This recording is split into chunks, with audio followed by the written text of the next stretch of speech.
Hola y bienvenido a Learn Spanish en SpanishDict.com. Soy Paralee Whitmire y soy tu profesora. Hoy aprenderás de los mandatos informales en la cocina, como tráeme la cuchara, por favor, bate los huevos y mucho más. ¡Vámonos!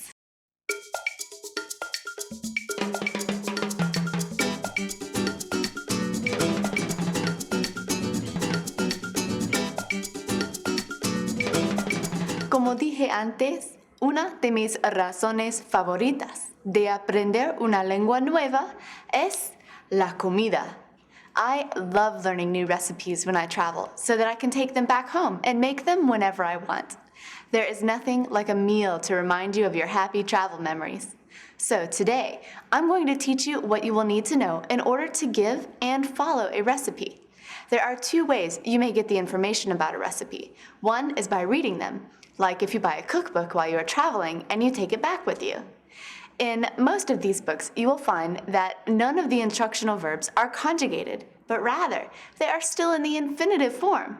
This is the most impersonal way to give a command in Spanish, as it can apply to any reader or listener and provides a sense of generality and is very often used in cookbooks, public signs, and other instructional formats. ¿Quieres ver unos ejemplos? Mezclar el azúcar y la mantequilla en un cuenco. Mix the sugar and the butter in a bowl. Cocinar las verduras en un sartén. Cook the vegetables in a frying pan. Hornear en un molde en el horno por 30 minutos. Bake in a pan in the oven for 30 minutes. Pero ya sabes los infinitivos, ¿no? Espero que sí. And since you already are very comfortable with infinitives, I say we move on to the second kind of command you will find in a recipe, the informal to command. This is a command that you would use for friends, close relatives, children, classmates, and even pets. The same people you address as tú instead of usted. You will also find the informal command form used in some recipes. I know when I write recipes down for myself, I use the informal commands since I'm telling myself what I need to do. And the informal command form is about as easy as it gets. Why don't you see if you can figure out the rule? Mezcla los ingredientes con una cuchara. Mix the ingredients with a spoon. Saca la mantequilla y la leche de la nevera. Take the butter and milk out of the refrigerator. Hierve el azúcar y la leche en una cacerola. Boil the sugar and the milk in a saucepan. What did you notice? The verbs are all in the third-person singular, right? Well, that's it. For informal commands, simply put the verb into the third-person singular. Want to try a few on your own? Just conjugate the verb in parentheses to the third-person singular, and you've got yourself an informal command. How would you change batir in batir los huevos con una batidora to say beat the eggs with a whisk? Bate los huevos con una batidora. And combinar. Combina los ingredientes en una olla. Combine the ingredients in a pot. And hervir. Hervir is a stem-changing verb where the E changes to I-E. Hierve el agua en una cacerola. Boil the water in a saucepan. No está nada mal, pero claro que hay unos verbos irregulares. Hay 8 verbos irregulares para los mandatos informales. Only 8 verbs do not follow the third-person singular rule, but rather have their own special forms for the informal command. Many of these verbs you have already seen several times. The first 5 are go verbs. Remember those?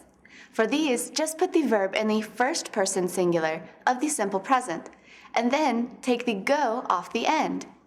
Like decir, which means to say or to tell. Its yo form is digo. Take off the go, and you get the informal command, di. Dime lo que sigue. Tell me what comes next. And notice here that the indirect object pronoun me is attached to the end of the command form. All object pronouns are attached to the end of affirmative commands. Vale, el resto de los verbos irregulares de go.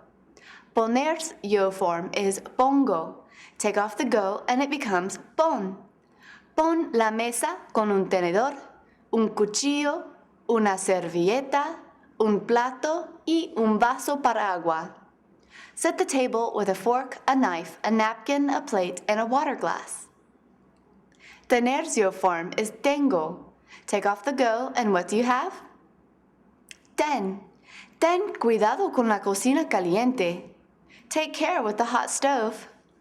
Salir's yo form is salgo. Take off the go and you get sal.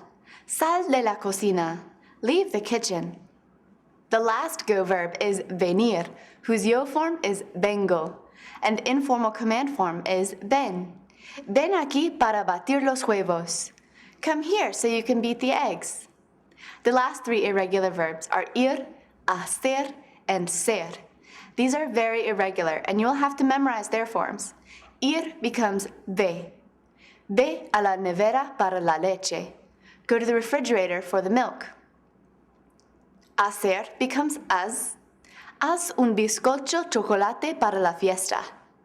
Make some brownies for the party. And ser becomes se with a tilde above the e to distinguish it from the reflexive pronoun se.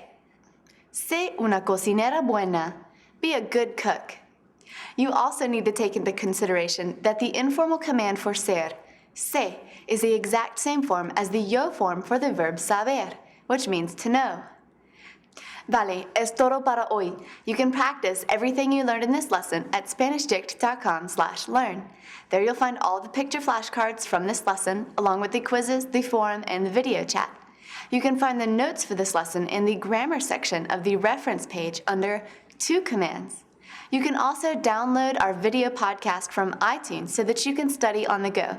And everything on our site at SpanishDict.com is completely free, so check it out. Until next time, hasta luego y adiós.